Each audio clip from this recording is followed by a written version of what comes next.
안녕하세요. 반갑습니다. 다들 라이브로 보시나 보네. 여러분 별로 안 오셨네. 봐봐요. 100명이 많이 왔지 뭐 봐봐요. 그래서 오늘 우리가 여러분하고 확인하실 건 뭐냐면은요. 여기 지금 적혀 있듯이 자료 하나 나간 게 있죠. 31회 기출문제에 대한 부분에서 우리가 좀 확인을 좀 해보려고 해요. 그렇죠, 여러분? 그 얘기들. 그래서 기출문제와 관련된 부분을 좀 보려고 하는데, 우리가 기출문제는 뭐가 나왔냐라고 하는 부분을 가지고 우리가 그냥 보는 게 아니라, 오늘은 이 31회 기출에 대한 부분에 대해서 우리가 어떠한 전략적인 측면으로 우리가 접근을 공법을 해야 될 것인가 라고 하는 부분이 오늘의 주요 포인트예요, 사실은요. 그렇죠? 그냥 뭐가 나왔냐, 뭐 나왔구나, 뭐 이랬다 저랬다 이게 아니고, 맞아? 우리가 앞으로 10월 30일까지 공부를 해나가야 되는데, 왜 지나간 31회 때는 뭐 때문에 실패를 했는가? 그렇죠? 뭘 어떻게 풀었는데, 뭘 어떻게 했는가? 앞으로 이러지 말아야지. 그렇죠? 이런 거에 대한 부분에 다시 실수를 하지 않기 위한 어떤 타산지석의, 그죠? 경험을 하고자 해당 점 보고 있는 건데, 그래서 우리가 오늘은 뭐 실질적으로 뭐 공부를 열심히 한다, 뭐다, 뭐 이런 것들의 내용에 대한 것들을 확인하는 것이 아니고, 뭐다? 그냥 전략적인 측면을 검토해보자. 이런 취지입니다. 그리고 작년에 시험 보신 분들 대부분이기 때문에 내가 저 문제를 틀렸었지, 왜 틀렸나? 뭐 등등등. 이런 것들을 좀 되새겨보고 리마인드하는 시간을 가지자 이런 얘기입니다. 사실 저도 개인적으로는 그래요. 뭔 일이 있었을 때 뭐가 잘못된 게 있어. 그러면 몰라 이러는 것보다 왜 그랬지? 짜증나. 다음에 그러지 말아야지. 이런 것을 어떤 반성하는 시간은 굉장히 중요하다고 보여지거든요. 그런 취지라고 이해하시면 됩니다. 그래서 풀어봤더니 진도 나은 것만큼은 풀리죠. 그렇지도 않아요. 진도 나은 것만큼은 풀려야 되는 건데. 그렇게 보시면 되고요. 그럼 이제 다음 페이지 보시면 우리가 지금 현재 나눠드린 자료에 대한 부분 아마 옆에 공간이 있을 거예요. 거기는. 그래서 필기할 게 있으면 필기하시라고 일부러 그렇게 편제를 했어요. 사실은 제가. 그렇죠, 여러분? 그 얘기들. 봐봐요. 난이도를 분석해보자라고 얘기를 해요. 그렇죠? 항상 설명을 드립니다만 우리가 난이도 분석과 관련된 부분은 뭐 어느 강사든 뭐 좀 개인차가 좀 있겠지만 대부분들 하는 편이거든요. 저는 근데 이렇게 봐요. 40문제가 있다고 쳐봐요. 그러면 상급 레벨의 문제가 몇 개? 12개쯤은 된다고 보여집니다. 제가 근자에 한 5개년치를 좀 검토를 해봐서 사실은 해봤는데 대부분 제가 봤을 땐 상급 레벨은 12문제. 그리고 하급 레벨은 몇 문제? 12문제. 그렇죠? 그리고 보통 중급 문제에 대한 부분이 16개. 라고 해서 우리가 보게 되고, 그럼 우리가 맞춰줘야 한다고 판단할 수 있는 건 뭐냐면 매번 얘기하듯이 중학급의 문제 이거. 그렇죠? 그러면 6개, 12개 더하니까 몇 개? 28개 문제를 맞추는 게 우리 목표라는 거예요. 그렇죠? 28개 맞추면 몇 점이에요? 70점이야. 이야, 정말 상상이라는 점수겠습니까? 내가 공법을 70점을 맞는다. 이야, 이건 뭐 누구한테 돈 주고 꺼주면 좋겠네. 그렇죠? 2.5점 하나당 문제인데 꺼줄 수 있으면 얼마나 좋아요. 그리고 하나당 1,000만 원씩 팔아먹으면 좋은데. 그거 뭐 한 보람이 있는데, 그죠? 어쨌든. 그래서 28문제를 우리가 맞출 수 있는 건데, 사실은 그래요. 상급 문제에 대한 부분은 사실은 전혀 맞추기 힘들어요. 이건 공부해서 맞출 수 있는 문제가 아니거든요. 그러니까 우리가 상급 문제에 나오는 12문제에 대한 부분에 대해서는 맞추는 거를 그냥 마음을 접어야 돼요. 그래서 이거는 공부하는 게 절대 아니라는 거고, 중급 문제 몇 문제? 16문제에 대한 부분에 대해서 우리가 8개 정도만 건져보자 이 얘기예요. 그리고 하급 문제에 12문제를 다 맞춘다 가정했을 때 더하면 몇 문제? 이것만 가지고도 20문제가 되죠. 그럼 몇 문제?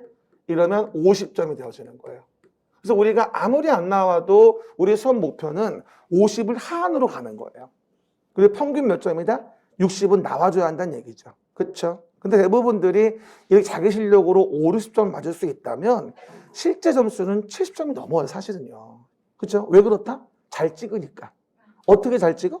없는 번호 골라서. 그렇죠? 그리고 요번에 여러 가지 법들을 봤을 때 간단히 평가를 해보면 국토계획법에 대한 부분에 상급 문제는 2개밖에 안 됐어요. 요즘 들어서 국토계획법의 문제가 쉽게 나오는 편인 것 같아요. 그래서 10개 정도는 충분히 풀 수 있었다. 그죠? 그리고 개발법은 요번에 아주 착하게 어려운 거 2개, 풀만한 거 2개, 쉬운 거 2개. 그래서 4문제는 건질 수 있었다라고 보여집니다. 그리고 도시 및 주거환경 정비법 재밌는 거 상급 문제 2문제가 나왔는데 하급이 없었어요. 뭐가 된다? 하급이 없었다라고 보시면 되겠죠. 그래서 보시는 바와 같이 정비법 문제는 중급 레벨의 문제가 뭐죠? 상당히 많이 투지된 편이다라고 설명을 드리면 됩니다. 요거 좀 갖다 줄래요? 저기다 원장한테 가봐요. 됐고요. 도시 및 주거환경 정비법 뭐가 되어지죠?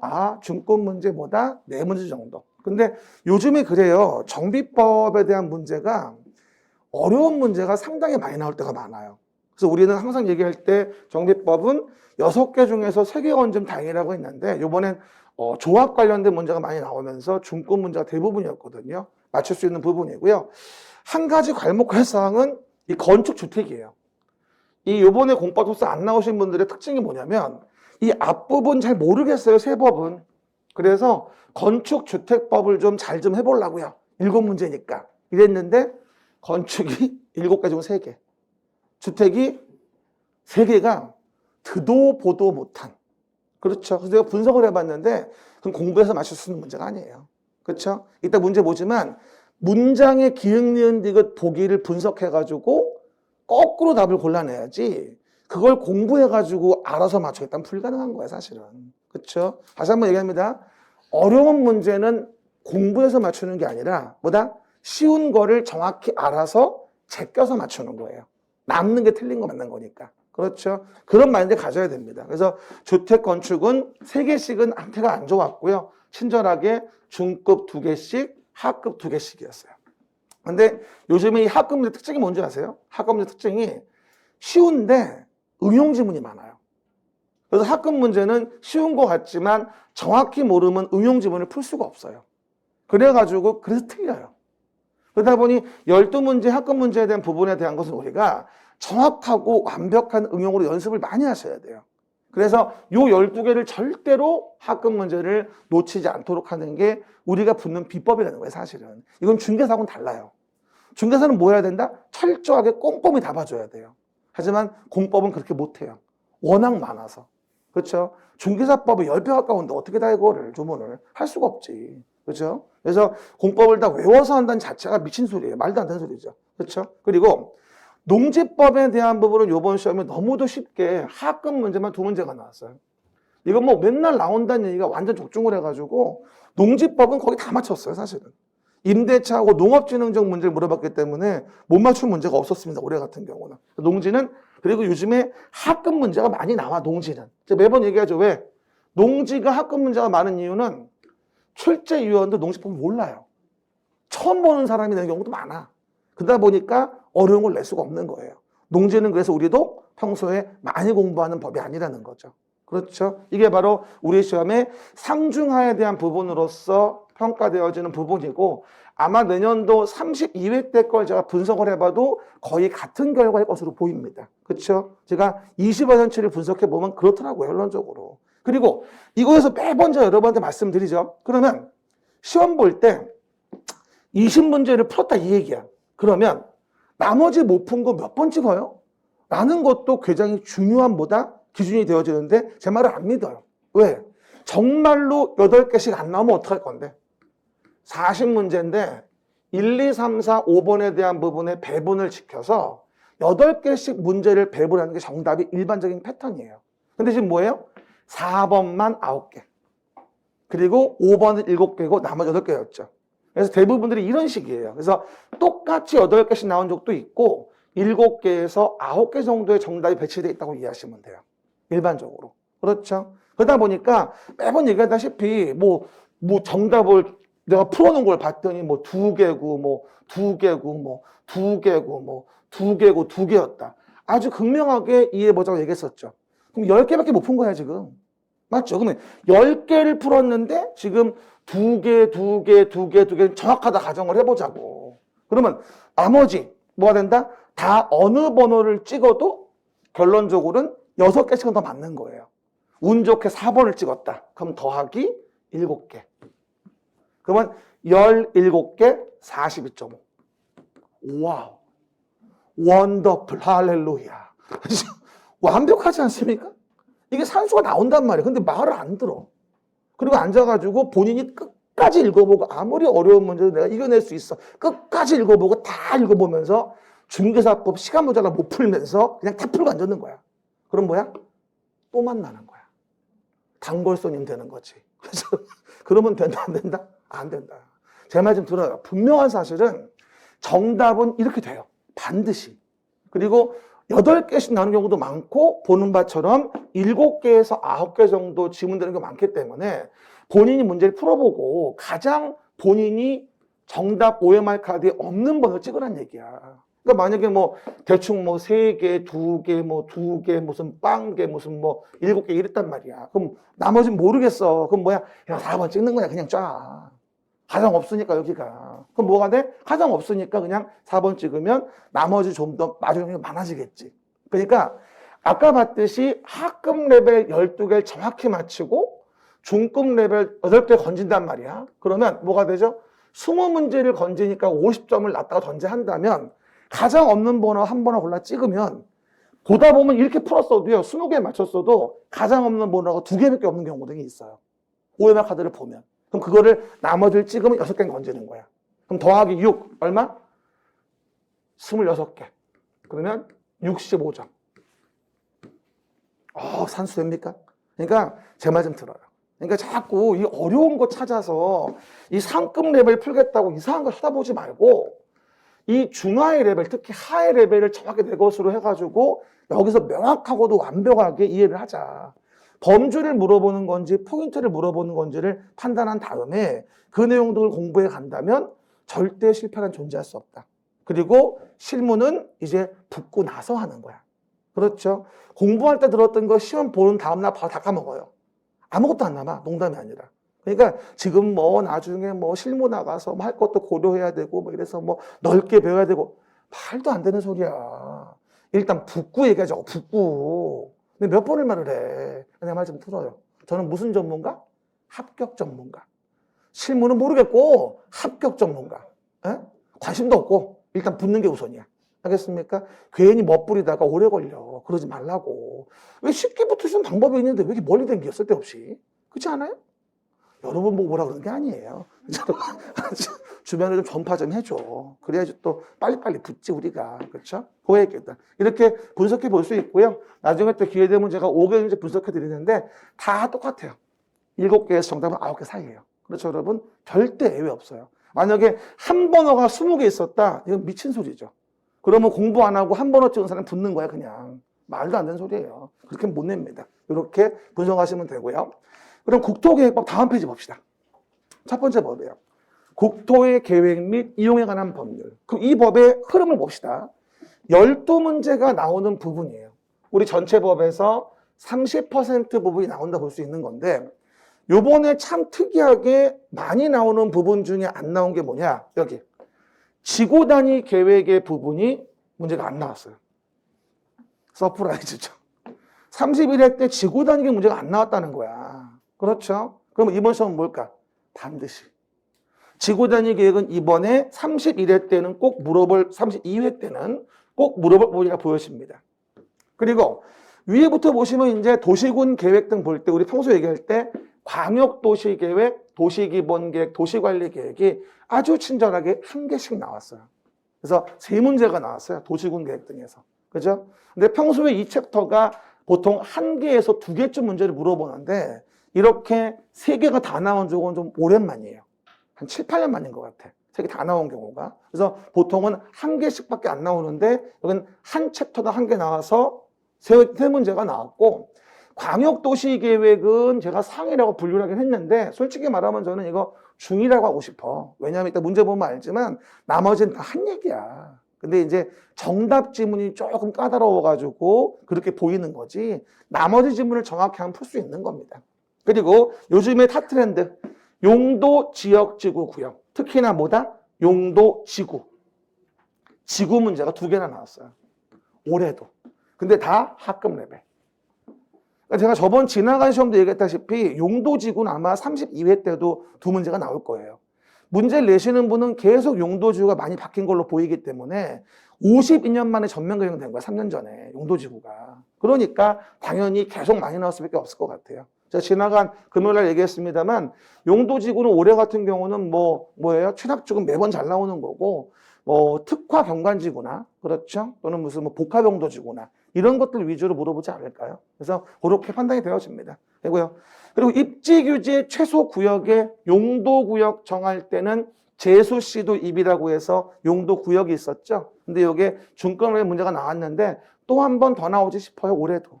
용도구역 중에서는 가장 유력한 게 입지규제 최소구역입니다. 그렇죠? 워낙 많은 부분이기 때문에 어디를 찔러가지고 봐야 할지를 잘 판단을 해야 돼요.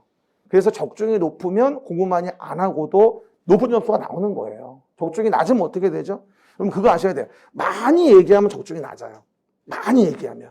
근데 강사는 보험 든 거예요. 왜? 다 얘기했으니까. 나왔잖아. 나는 그게 싫어. 그거는 적중이 아니야. 그렇죠? 나올 만한 거 줄여서 그 중에 나오는 적중인 거지. 내 말 때 이해돼요? 나도 그럴 수 있어. 기본서 다 얘기해주고 나왔지? 말한 대로 이럴 수 있어. 그건 아니라고 봐 내가 봤을 때. 여러분을 뭐하지? 약 올리는 거지. 그렇죠? 그러면 안 되지. 어쨌든 그 얘기. 그 다음 또 하나가 네 번째. 도시계획 시설 관련된 부분이죠. 여지없이 두 문제가 나왔죠. 도시계획 시설. 그래서 기반시설 관련된 부분에 공동구하고 청문회 문제가 나왔는데 항상 얘기하는 아주 쉬운 부분이 나왔어요. 공동구는 맨날 물어보던 거 200만 넘는 부분에 대해 공동구를 설치한다는 부분에 사업의 시행자 종류를 물어봤거든요. 그래서 조금 어려울 수도 있었지만 풀 수 있었고요. 청문은 허시실, 취소전, 청문회야 한다. 하도 들어가지고 그거 틀린 사람도 있긴 있겠지만 하급은 틀리면 절대 안 되는 거예요. 그죠? 그리고 요번도 특이한 거. 개발행위 허가와 관련된 부분의 문제가 4문제가 나왔다는 거. 원래 개발행위 허가가 보통은 2개밖에 안 나와요. 다 해서. 그래서 개발행위 허가의 절차에 대한 부분에서 이 부분이 하나가 나오고 개발밀도관리구역, 기반시설 부담구역 중에 한 문제가 나와서 2문제가 나오는데 4문제가 나왔어요. 이번에. 그죠? 근데 이 경향은 감정평가사에서도 같았어요.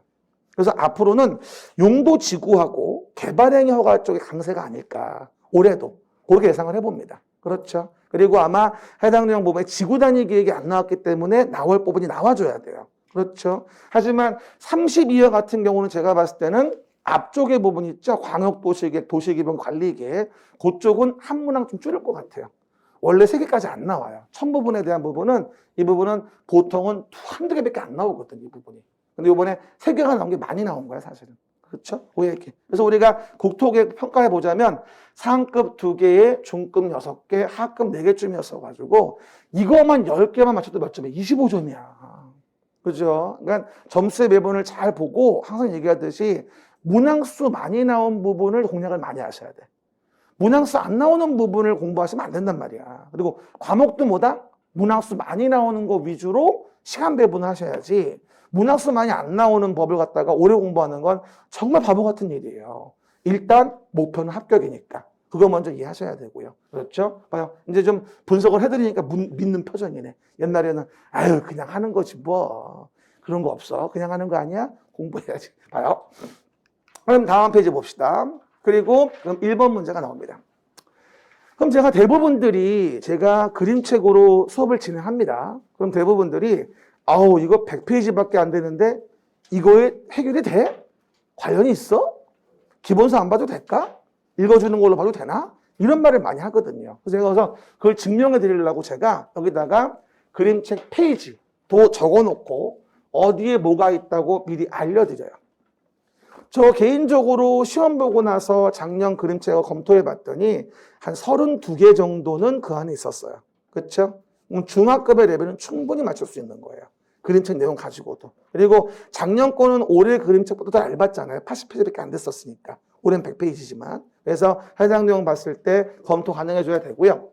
그럼 1번 문제는 뭐냐면 광역도시 계획과 관련된 부분이라고 하죠. 그럼 우리가 그림책 있는 분 참고해 보십니다. 그러면 국토의 계획 및 이용에 관한 법률을 보자라고 설명을 드리게 됩니다. 그럼 항상 얘기하듯이 국토를 계획하자 이용을 규제하기 위해서 이걸 정한 법률을 국토계획법이라고 해요. 그럴 때 우리가 해당 내용 부분에 대해서 도로 등에 대한 기반시설이라는 걸 설치했을 때 이게 서울시 안에 있는 뭐하죠? 서울시 안에 있는 만약에 도로 같은 것이었다라고 한다면 뭐가 되어지죠? 해당 내용에서 보시는 바와 같이 우리가 내용 정리해 볼 수 있는데요.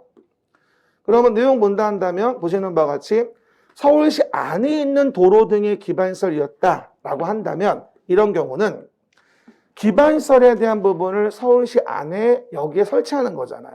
그래서 도시관리계획으로 계획하여 결정해서 이건 우리가 도시계획시설을 설치하게 되는데 이게 뭐가 되면 여러 도시에 이렇게 걸쳐져 있다 가정을 해보자고요. 시작. 여러 도시에 걸쳐져 있다. 이런 경우에 기반시설은 우리 뭐라 하냐면 광역시설이란 말을 쓰게 되는 거예요. 기반시설 중 광역적인 정비체계가 필요하다. 그러면 이 광역시설을 체계적 정비하기 위해서 광역계획권이 정해져. 여러 도시에. 그러면 여러 도시가 잘 협의해서 광역시설을 설치해줘야 하니까 계획을 만들어. 이게 광역도시계획이거든. 그러니까 항상 기억나요? 계획이 나오면 어디에다가 만들어 규제를 가하는지. 시작. 계획이 나오면 어디에다 만들어 규제를 가하는지. 그림책에 8페이지에 일단 목차가 나오죠. 이렇게. 그렇죠? 그러면 이런 광역시설을 체계적 정비하기 위해서 광역도시계획을 만드는 게 이제 10페이지에 언급이 되어지는 거야, 이제. 광역도시계획 만드는 게. 그럼 제가 이 부분 나올 때마다 항상 뭐 하죠? 설명을 드리지만 이렇게 광역계획권이라는 걸 먼저 좀 정해보자. 그러면 광역계획권을 정하는 건 광역시설 관련된 게 어디에 있냐는 거죠. 이런 식으로 뭐예요? 성남시, 안양시 같은 도이면 도지사가 광역계획권 정할 겁니다. 하지만 둘 이상 시도, 서울특별시, 경기도처럼 다른 시도에 있다면 국토교통부 장관이 광역계획권을 정하겠죠. 근데 거기서 광역계획권 정해졌다면 이제 광역계획권의 장기 발전 방향을 제시하기 위해서 우리는 광역도시 계획이라는 걸 만들게 됩니다. 그러면 광역도시 계획은 여기는 뭐야? 같은 도에 있으니까 시군이 공동 수립하고 여기는 다른 시도에 있으니 뭐가 된다? 시도가 공동 수립을 하겠죠. 항상 이거 나올 때마다 얘기하듯이 계획권을 정하는 겁니까? 거기에 계획을 만드는 겁니까? 이걸 가지고 구분하지 않으면 무슨 말인지 몰라요. 뭐 말이 계획권을 정하는 건 국도. 시작. 계획권을 정하는 건 국도. 그리고 계획을 만드는 건 시도가 공동으로 수립한다거나 시군이 공동으로 수립하는 거예요. 그러면 그 계획된 것을 승인을 받아. 여기는 도지사 승인. 여기는 국토교통부 장관 승인. 그래서 계획을 만드는 것도 수립이냐 승인이냐 이것도 잘 봐야 되는 거야. 항상 얘기하죠. 키워드 찾으면서 봐야지 안 그러면 무슨 말인지 몰라요. 그림책은 10페이지 있으니까 참고해 보시면 되겠죠. 그리고 봐봐요. 이렇게 이제 광역도시 계획을 다음 페이지에 수립을 하잖아요. 그럼 광역도시 계획 수립할 때 기본적인 절차 기공의하여 수립하죠. 근데 이번 시험 뭐가 나왔냐면은 광역도시 계획의 승인과 관련된 부분이 문제가 나왔었어요. 그럼 봐요. 광역도시 계획에 대한 부분을 승인하자. 그럼 뭐가 되죠? 협의하여 뭐가 되죠? 심의 거치고 승인받는다라고 얘기를 하는데 내용 등에 대한 부분을 봤을 때 승인권자가 승인을 했다면 바로 이를 공고하는 게 아니고 이렇게 송부하는 거예요. 국장은 시도에게 송부를 하고 이를 시도가 공고하는 거죠. 그렇죠? 국장이나 도지사가 이를 승인했다고 해서 직접 공고하는 게 아니라 송부를 하면은 뭐 하죠? 시도가 공고하고 보는 시군에 송부하면 시군이 공고를 때리는 거예요. 그러니까 승인권자가 직접적으로 공고를 하는 건 아니라는 점 요걸 답으로 물어봤단 말이야. 그러다 보니 처음에 보시는 분들은 답이 뭐야? 이러면서 혼동스러운 거죠. 11페이지 왼쪽 밑에 보시면 나와 있을 겁니다. 그렇죠? 국장이나 도지사가 승인했을 때 직접 공고하는 게 아니라 시도나 시군에게 송부해서 이를 공고한다. 이렇게 이해하셔야 된단 말이죠. 그걸 물어봤던 게 바로 이 문제였거든요. 그러면 문제 간단하게 41번 봐볼까요? 봅니다. 일단 광역도시계획 문제로서 틀린 거라고 나와 있습니다. 1번. 도지사는 시장 군수가 협의 거쳐 요청한다면 도지사는 시장 군수가 협의 거쳐 요청했으니까 뭐하죠? 단독으로 광역도시에 수립할 수 있는 경우도 있긴 합니다.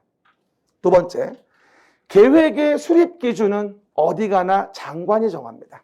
뭐라고요? 계획의 수립 기준은 뭐다? 어디 가나 국토교통부 장관 정한다고 매번 팁으로 줬던 거. 광역도시계획이건 도시기본계획이건 도시관리계획이건 지구단위계획이건 수립의 기준은 뭐다? 다 국장이 정하죠. 세 번째, 광역도시계획 수립하려면 공청회를 개최합니다.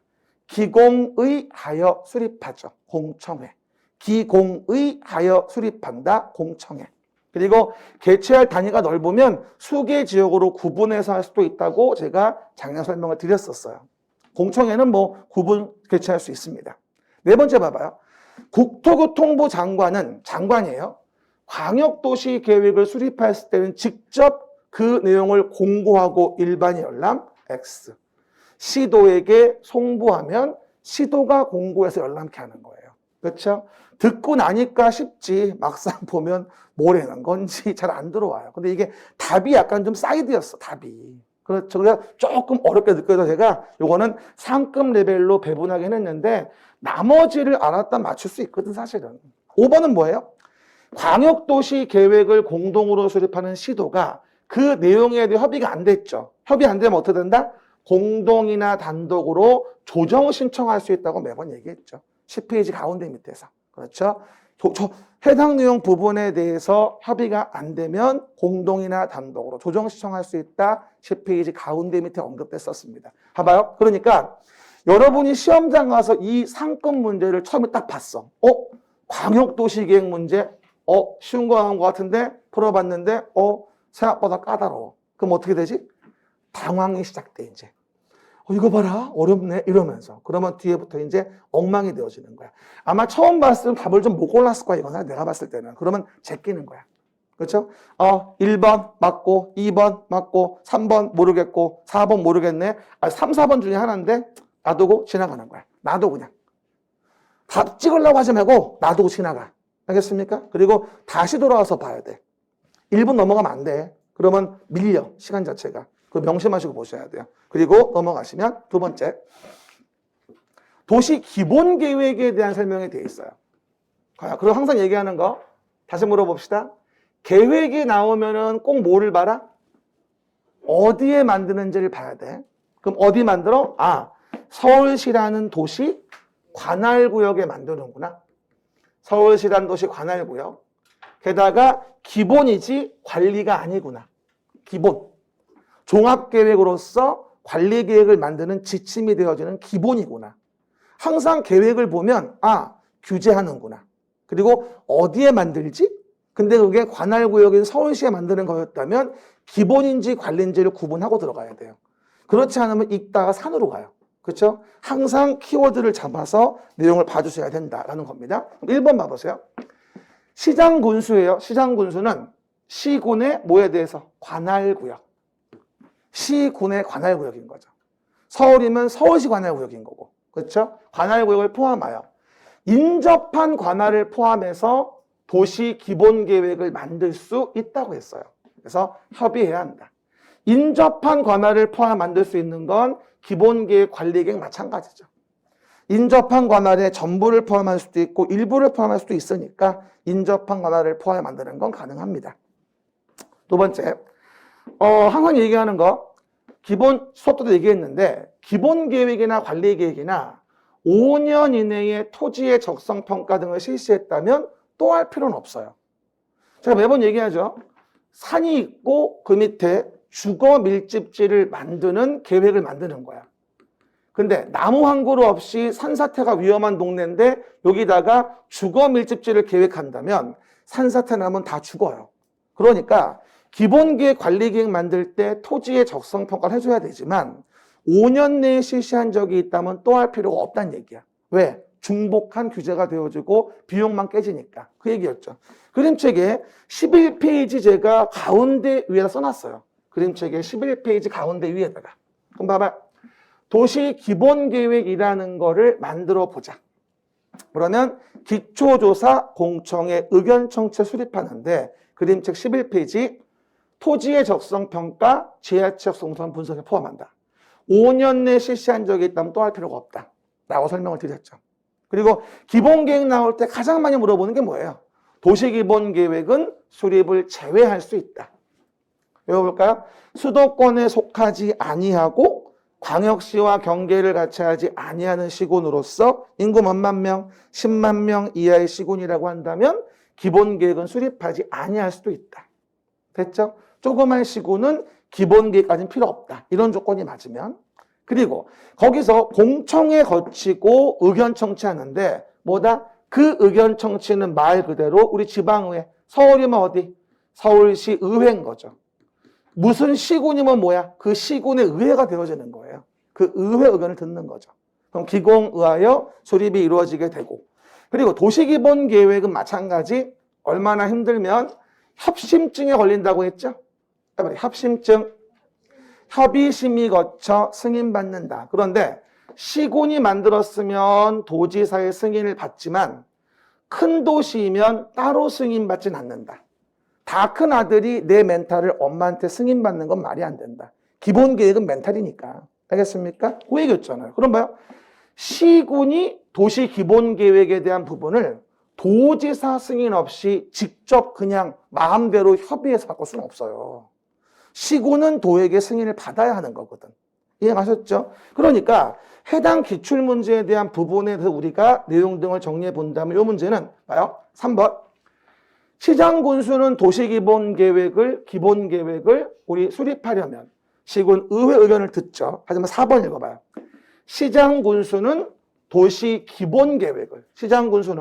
기본계획을 변경하려면 도지사와 협의한 후 심의를 거쳐야 된다?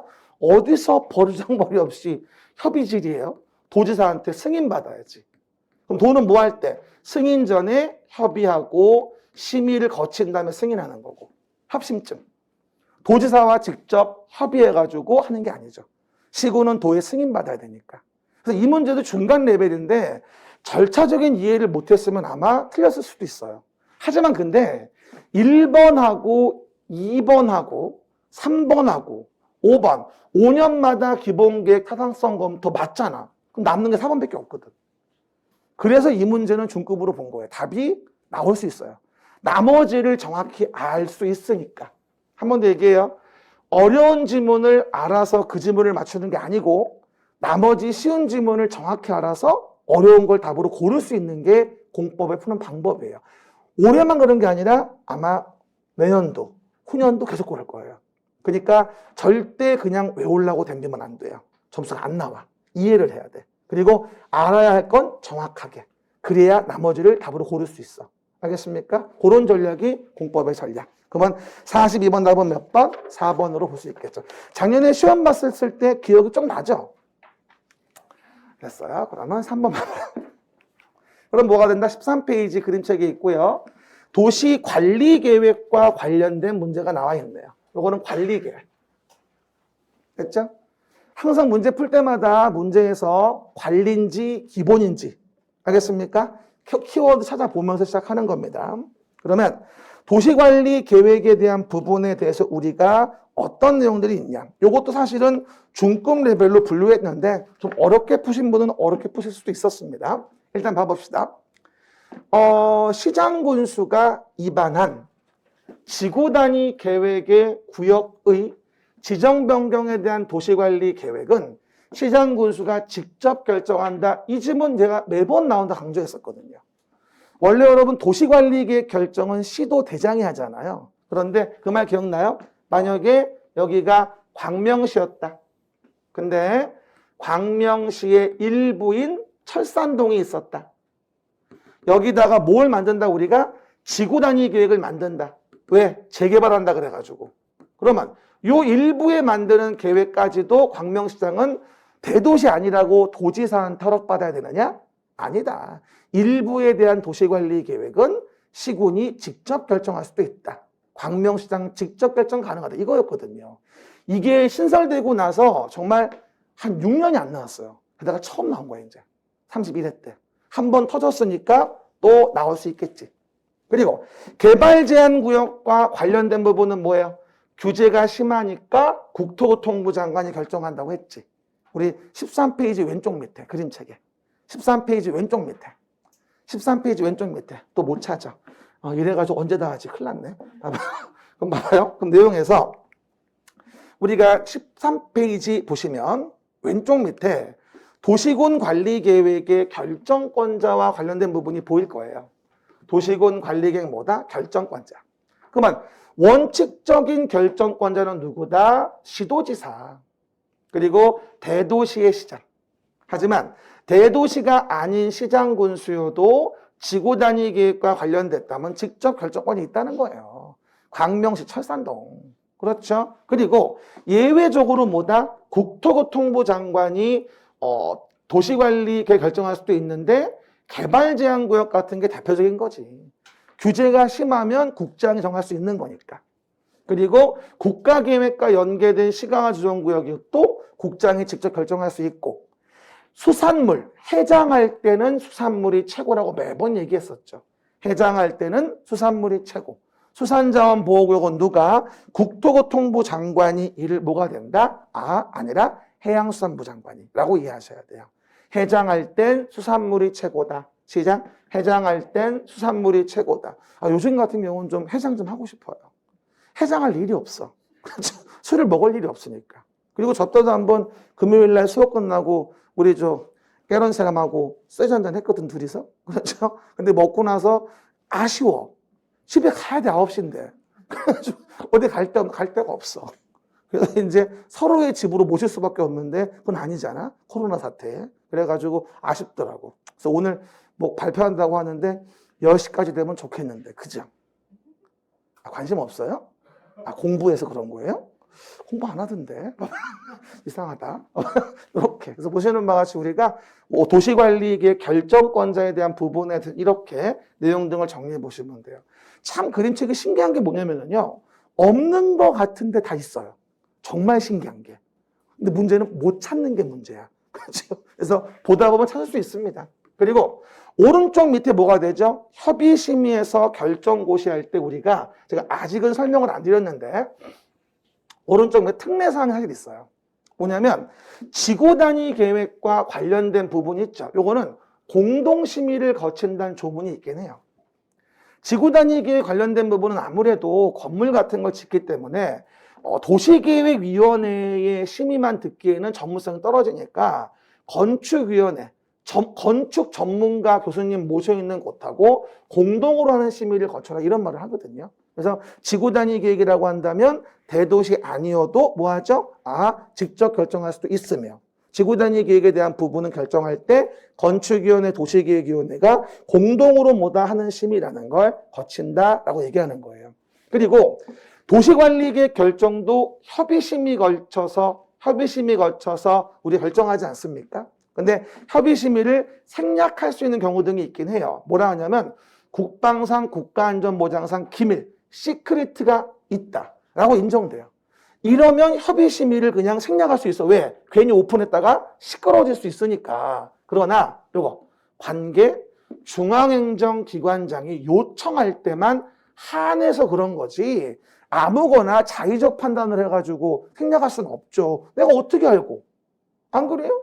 결정권자가 어떻게 알고? 그러니까 당연히 관계 중앙행정기관장이 요청이 있을 때만 기밀을 요할 때 생략할 수 있는 거지. 그거와 관계없이란 말은 말이 안 되는 거지. 그렇죠? 그래서 이 부분은 설명 안 드렸지만 일단 볼 수 있겠죠. 그러면 해당 내용 봤을 때 기출문제 보시면 3번 시도가 지구단위 계획 결정하려면 지구단위 계획 그러면 공동으로 하는 심의 건축위원회와 도시계획위원회 공동으로 하는 뭐다? 심의를 거쳐야 한다고 얘기를 하는 거죠. 4번 읽어봅시다. 그런데 국토교통부 장관은 관계 중앙행정기관장 요청이 없어도 국가안전보장상 기밀을 지켜야 할 필요가 있다고 인정된다면 중앙도시계획 심의를 거치지 아니하고 도시관리 결정할 수 있다. 그냥 봐도 너무 같지 않아요, 이거? 그렇죠? 문맥이 안 맞아. 근데 이게 문맥이 안 맞는 것도 이 내용을 알아야지 안 맞는 걸 알지. 뭐라고요? 그냥 읽으면 그런가 보다 하는 거야, 사실은.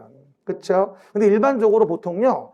중요한 협의심의 같은 걸 생략할 때에는 대부분 협의 없단 말은 없어요. 요청이 다 있는 부분이고요. 알겠습니까? 경미했을 때 생략하는 건 달라, 이게 지금. 알겠습니까? 경미했던 거는 뭐가 된다? 절차를 뺄 수 있어. 하지만 중요한데 생략한단 말은 뭐야? 이거는 요청이나 협의 없이는 불가능한 거지, 사실은. 그런 패턴을 기억하시면 어느 정도는 맞출 수 있단 말이죠. 공법은 다 조문을 못 외워요. 그러니까 그런 패턴과 팁을 이해를 하고 있어야 돼. 알겠습니까? 그럼 뭐가 된다? 답은 4번이 되는 거죠. 그리고 이와 같은 도시관리계획을 만들었으면 어디에 어떤 일이 벌어졌는지 지형도면을 고시하면 지형도면 고시한 날부터 효력이 발생하죠. 이것도 제가 그림책에 12페이지 오른쪽 밑에 언급해 놨죠. 12페이지 오른쪽 밑에 봅시다. 그러면 도시관리 계획에 대한 효력은 언제 발생하느냐? 봐봐. 만약에 이와 같이 요 자리에 도로를 만든다. 그리고 요 자리에 산 2-43번지 지목이 임야인 땅이 있다. 그러면 내 토지에 무슨 일이 벌어지는지는 뭐야? 요 A는 지형도면을 이렇게 그려줘야 돼요. 그래야 내 토지에서 어떤 일이 벌어지는지 알 수 있기 때문에 도시관리 계획의 효력의 발생은 지형도면 고시한 날 효력이 발생한다고 얘기를 하는 거예요. 그림을 그려줘야 알 수 있으니까. 어떻게? 산 2-43번지 임야, 지적, 토지의 표시, 지적이 표시된 지형도에 도시관리계획상을 명시한 도면을 고시했으면 그날 효력이 발생한다. 됐습니까? 다만 주의할 건 뭐라 했습니까? 여기서 다음 날이라는 말은 들어가면 안 된다는 사실.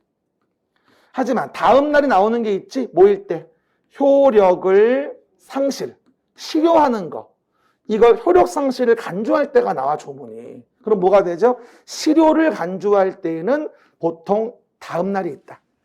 우리 시가와 유보기간 끝난 날 다음 날 실효하는 거, 지구단위 계획구역 지정되고 지구단위 계획 3년 내 안 만들 다음 날 실효하는 거, 그죠? 지구단위 계획 만들고 사업 착수 5년 안 했을 때 다음 날 실효하는 거, 도시계획서의 결정 20년 지나 사업 안 했으면 다음 날 실효하는 거. 엊그제까지 쫙 배웠잖아. 표정은 또 처음 들어. 눈빛이 고통스러워요. 그죠? 어서 봤는데 이러면서 말이야. 그죠? 그 얘기들 다 있어요. 그죠? 이게 그림책이 내 몸에 딱 달라붙어야 돼. 그러면 떨어질래야 떨어질 수가 없어. 그래서 자세히 얘기합니다만 까먹을까봐 많이 하는 게 합격하는 건 아니야. 나와야 할 빈출을 정확히 하는 게 맞출 수 있는 방법인 거지. 우리가 기억하는 한계가 있어요. 그래서 해당 내용 43번은 뭐다? 4번 답으로 충분히 풀 수 있다는 거죠. 됐죠? 44번입니다. 이건 학급 문제죠. 그러면 해당 내용 부분에서 우리가 44번 봅시다. 이제 뭐가 나오냐? 용도 지구에 대한 부분에 묻는 문제가 언급이 되어 있습니다. 그림책은 18페이지에 용도 지구에 언급이 되어 있고요. 이건 쉬우니까 봅시다. 그러면 공업기능, 유통 물류 기능 중심으로 개발 정비할 필요가 있는 용도 지구이다. 공업기능, 물류, 유통기능. 야, 난 이 문제 보고 너무 놀래가지고 야, 이런 걸 낼 수도 있나 진짜? 봐봐요. 공업이란 말을 보는 순간 공업과 관련된 단어는 얘밖에 없어 지금. 이해돼요? 그럼 몇 번이야? 이걸 딴 거 썼다는 거는 정말 너무 어려운 일을 해낸 거예요. 그죠? 이건 뭐 어떻게 할 수가 없어요. 그렇죠? 그러니까 그냥 상식적으로 봐도 3번밖에 없거든 이게. 그렇죠? 이건 정말 축복을 거부하는 거죠. 그죠? 그래서 매번 얘기하듯이 봐봐요.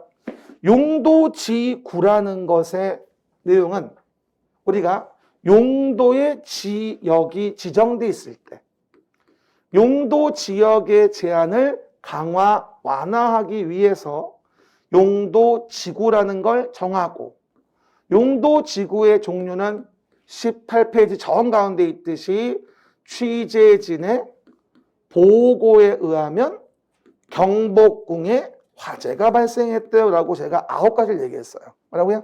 취재진의 보고에 의하면 경복궁에 화재가 발생했다고 얘기했었죠. 그죠? 그러면 이와 같은 용도 지구에 두 문제가 나왔는데 두 개 다 너무 쉬운 문제가 나와서 깜짝 놀랐어요. 그럼 봐요. 18페이지에서 본다면 용도 지구와 관련된 부분에 대한 내용을 봤을 때 왼쪽에 용도 지구의 종류 중 개발진흥지구 관련된 부분은 요거 산업유통개발진흥지구였던 거예요. 그죠? 그러면 산업유통개발진흥지 정의를 물어봤고 그리고 요번 특이한 거 용도지구 중에 산업유통개발진흥지구는 지정 등을 제한할 수 있다는 사실도 같이 알고 있어야죠. 혹시 제한 사유 기억나요?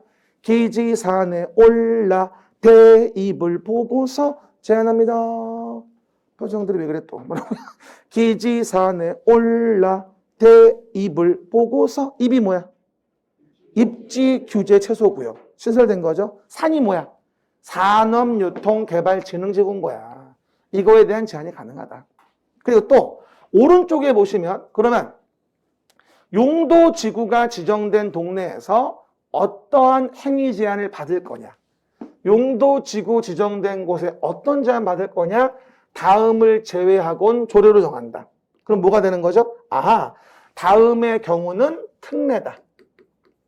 이게 특례인 거야 지금. 다음을 제외하고는 조례로 정하니까 다음이 특례인 거야 지금. 됐습니까? 그럼 이번 문제 뭐였죠? 자연취락지구에서 시작. 자연취락지구에서 뭘 건축할 수 있나요를 물어봤던 거야. 그렇죠? 그럼 뭐예요? 단독주택 가능하고 1, 2종 근생 가능하고 창고, 방송통신시설, 동식물 관련시설 가능한데 제가 매번 얘기할 때 이런 얘기를 했어요. 보통 장례시설 좋아서 된다는 건 별로 없다. 뭐라고요? 장례시설 좋아서 된다는 건 별로 없다니까? 그렇죠? 당연히 취락지구도 뭐가 되죠? 장례시설 같은 거가 허용되긴 없다는 거죠. 그리고 제가 작년도에 이걸 안 넣어놨었는데 어떤 얘기할 때 밑에 복합용도지구 얘기할 때 기억나요 여기? 복합용도지구 얘기할 때 제가 여기서 마찬가지 일반 주거지역에서도 준주거를 허용하지만 장례시설을 허용할 수 없거든요. 여기도. 그래서 웬만하면 용도지구 나올 때 장례시설 허용한단 말 나오면 대부분 틀린 거다. 이런 말씀을 드렸었어요. 그냥 수업할 때도. 그러니까 당연히 취락지구와 관련된 부분이 나왔어도 장례시설 된다고 이해하시면 안 되겠죠. 안 된다고 봐야지. 그렇죠. 그래서 얼마든지 그냥 건질 수 있는 문제들이다. 그렇죠. 그러면 해당 내용 기출에 대한 부분 보시면 44번은 3번 거저고 45번에 이제 용도지구 문제도 자연취락지구 안에서 건축할 수 있는 건축물에 해당하지 않는 거 고르라고 했죠. 그러면 요즘에 장례시설은 뭐다? 동물 전용을 포함하는 거라 당연히 1번이 답인 거예요. 뭐라고요? 동물 전용을 포함하기 때문에 동물 전용 장례식장을 자연취락지구에 만들 수는 없다는 얘기죠. 장례시설은 일반적으로 뭐다? 우리 배우는 범주 내에서는 보통은 안 되더라. 보통은. 하나하나 꼼꼼히 외우긴 힘들다. 근데 일반적인 맥락을 이해하셔야 돼요. 그리고 그 자연취락지구의 의도를 기억해봐요. 거기에 무슨 장례시설도 말이 됩니까? 그렇죠? 가뜩이나 세대도 몇 세대 없는데 으슥하게 장례시설 있으면 또 나름대로 또 얼마나 또 으스스합니까? 등등등. 그렇죠? 그래서 오해하지 말 거. 용도지구 두 문제는 그냥 던져준 거예요. 그래서 우리가 이런 거를 놓치면 안 된다는 점. 올해 32회 때도 분명히 그럴 거예요. 12개, 30% 정도는 거저먹는 문제를 줍니다.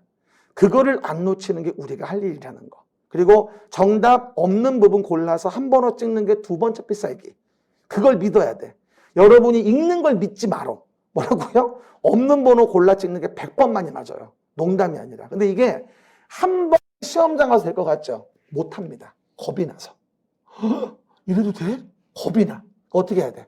모의고사 볼 때마다 철저하게 연습을 해야 돼. 모의고사 평상시 행동처럼 해야 돼. 시험장 가서 해보지 뭐 절대 안 돼. 내 말 듣고 모의고사도 제가 항상 얘기해 출판부에다가 정답수 맞추라고 8개씩 무조건. 맨날 얘기합니다. 그러니까 모의고사도 똑같으니까 시험 볼 때 모의고사 볼 때 연습하셔야 돼.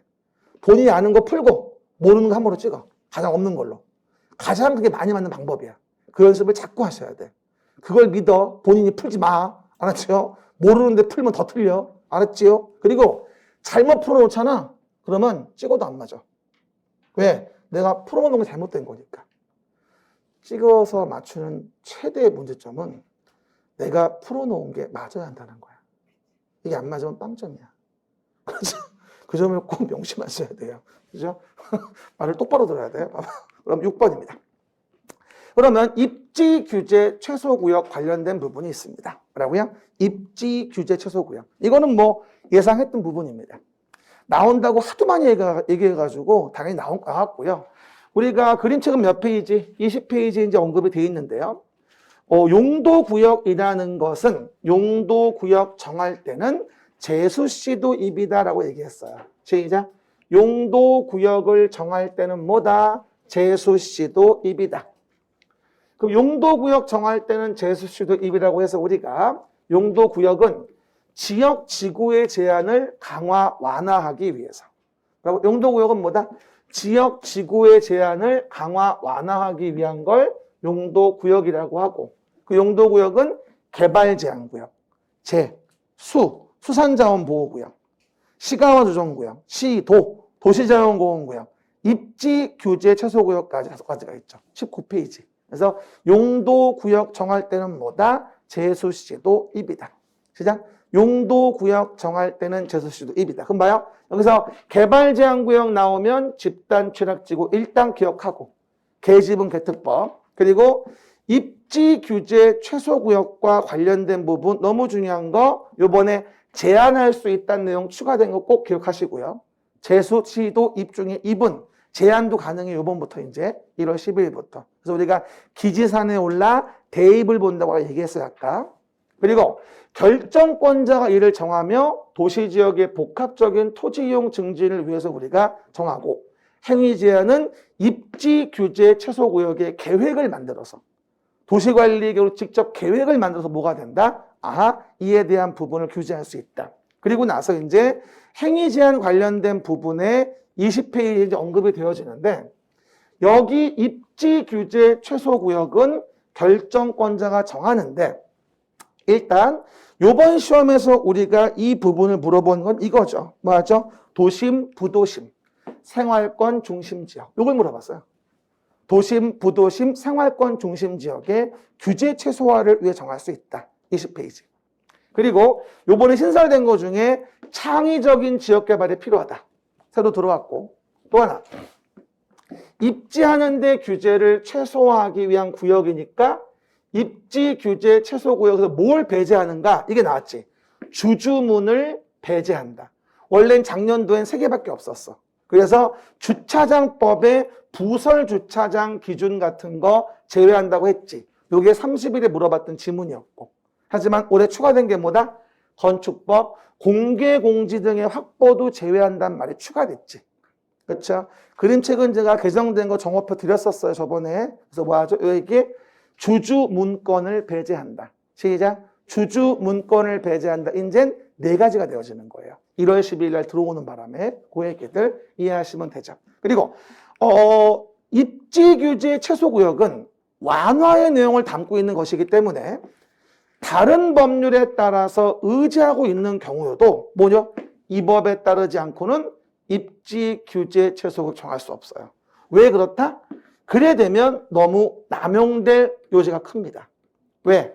완화 내용을 담는 것이기 때문에 이 법의 규정에 따르지 않고는 정할 수 없어요. 다른 법에서 의지하는 경우라 하더라도. 그렇죠. 왜? 보통 완화 내용일 때 원래 그래요. 그래야 남용을 방지할 수 있거든.